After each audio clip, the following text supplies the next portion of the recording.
অর্জুন এবং অহনা দুজনেই তাদের ভুলগুলো বুঝতে পেরে দুজনে একদম ইমোশনাল হয়ে ভেঙে পড়ে অর্জুন এবং অহনা দুজনকে জড়িয়ে ধরে কান্না করতে শুরু করে। তা দূর থেকে দেখতে পায় অর্জুন মা দুর্গা দেবী, সেই সাথে দুর্গা দেবী মনে মনে বলে, আমি ঠিক যেমনটা ভেবেছিলাম ঠিক তেমনটাই হচ্ছে।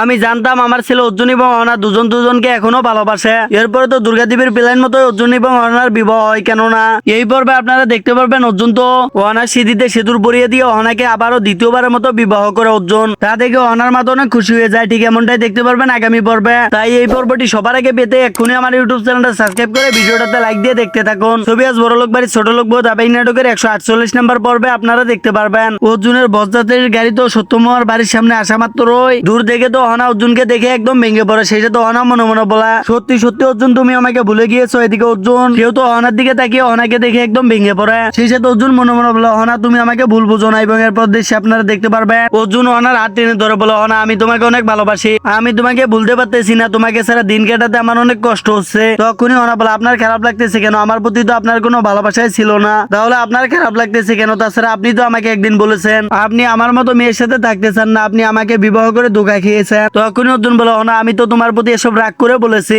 অহনা তুমি বিশ্বাস করো, সত্যি সত্যি আমি তোমাকে এখনো অনেক ভালোবাসি, আর আমি এই বিবাহ করতে যাচ্ছি না। অহনা আমি তোমার সামনে এই বিবাহ করতে পারবো না। এই বিষয়টা আমি তোমাকে কতবার বোঝাবো যে আমি তোমার সামনে কোনোভাবে বিবাহ করতে পারবো না। আর তোমার কি মনে হয় তোমার সামনেই আমি এই বরমালা অন্য কাউকে পরাতে পারবো? অন্য কারোর সাথে সাত পাক ঘুরবো? অন্য কোনো মেয়েকে সিঁদুর পরিয়ে দেবো? অহনা তোমার আর আমার যে সম্পর্ক ছিল এই সম্পর্ক আমি কখনো ভুলতে পারবো না, এই বিষয়টা তোমাকে বুঝতে হবে। তখনই অহনা বলে, আপনার কথা শুনে বোঝা যাচ্ছে আপনি আমার সামনে বিবাহ করতে চাচ্ছেন না, আমার সামনে বিবাহ করতে আপনার খারাপ লাগবে, কিন্তু টেনশন করবেন না, তেমন কিছু হবে না। আজকের দিনটা শুধু আপনি কষ্ট করে আপনার বিবাহটা সম্পূর্ণ করুন, কালকের পর থেকে তো আমার মুখে আপনাকে আর দেখতে হবে না। কালকের পর থেকে তো আপনি আপনার নতুন স্ত্রীকে নিয়ে আপনার বাড়িতেই থাকবেন, নতুন স্ত্রীর সাথে রাত দিন 24 ঘন্টা শুধু গল্প করবেন, নতুন করে সব অভ্যেস করে নেবেন, পুরোনো যে অভ্যেসগুলো ছিল সবকিছু ভুলে যাবেন, কিছু মনে রাখবেন না। আর আপনি দেখবেন আপনার নতুন স্ত্রী অনেক ভালো হবে, আপনার খেয়াল রাখবে, অনেক ভালো থাকবেন আপনি, সবকিছু অনেক ভালো হবে। এদিকে অর্জুন তো একদম ভেঙে পড়ে কান্না করতে করতে অনেকে জড়িয়ে ধরে কান্না করতে থাকে। সেই সাথে অহনা তো একদম ভেঙে পড়ে কান্না করতে শুরু করে। আর একটা পর্যায়ে গিয়ে অহনা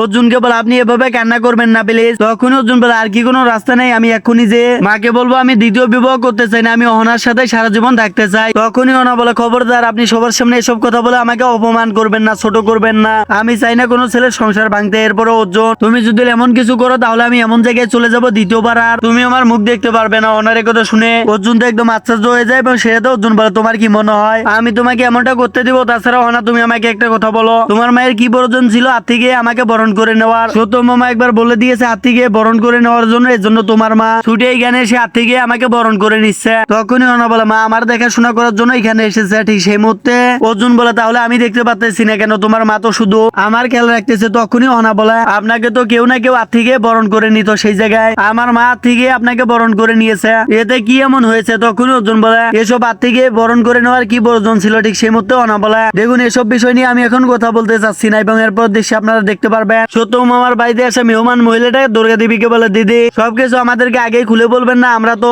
আপনাকে ভুল বুঝতেছিলাম, আপনি আমাদেরকে মাফ করে দিন, আর এখন শুধু দেখতে থাকুন আপনার প্ল্যান মতো সব কাজ কিভাবে হয়। এরপর তো সত্য মামা দুর্গা দেবীকে বলে, দুর্গা এই অনুষ্ঠানের জন্য যত খাবার বানানো হয়েছে না সব খাবার আমি অনাকে দিয়ে বানিয়ে নিয়েছি, আমি অনাকে কোনোভাবে বুঝতে দেইনি যে অর্জুনের বিবাহ ওর সাথে হচ্ছে, দেখবে দুর্গা আজ অনেক মজা হবে। এদিকে তো সত্য মামা ওর বাড়ির মেহমান মহিলাটা একটা কালী নামের মেয়েকে বধূ সাজিয়ে বিয়ের মণ্ডপের দিকে নিয়ে আসে। এদিকে অহনা তো অর্জুনের কপালে চন্দন টিকা লাগিয়ে দেয় এবং সে তো অহনা অর্জুনকে বলে, চলুন এখন ওদিকে আপনার বিয়ের মণ্ডপে আপনার হবু বধূ চলে এসেছে, চলুন এখন, নয়তো অনেকে আপনাকে এক্ষুনি ডাকতে আসবে। তখনই অর্জুন বলে, আসতে দাও সবাইকে, আমি তোমাকে ছাড়া অন্য কোনো মেয়েকে বিবাহ করে স্ত্রীর মর্যাদা দিতে পারবো না, আমি তোমাকে বলেছি না আমি এই দ্বিতীয় বিবাহ করতে চাই না। ঠিক সে মুহূর্তে অহনা বলে, আপনি এই কথা বারবার বলতেছেন কেন? আমার তো অনেক ভয় করতেছে। ঠিক সেই মুহূর্তে ওখানে টোকেন এসে অহনাকে বলে, অহনা চন্দন টিকা লাগাতে এত সময় লাগে? তখনই অহনা বলে, টোকেন দাদা আমার চন্দন টিকা লাগা হয়ে গিয়েছে, আপনি নিয়ে যেতে পারেন। ঠিক তখনই টোকেন অর্জুনকে বলে, অর্জুন চল বিয়ের মণ্ডপে তোর হবু বধূ বসে আছে। এরপর তো টোকেন অর্জুনকে জোরজবস্তি করে বিয়ের মণ্ডপে নিয়ে গেলে এদিকে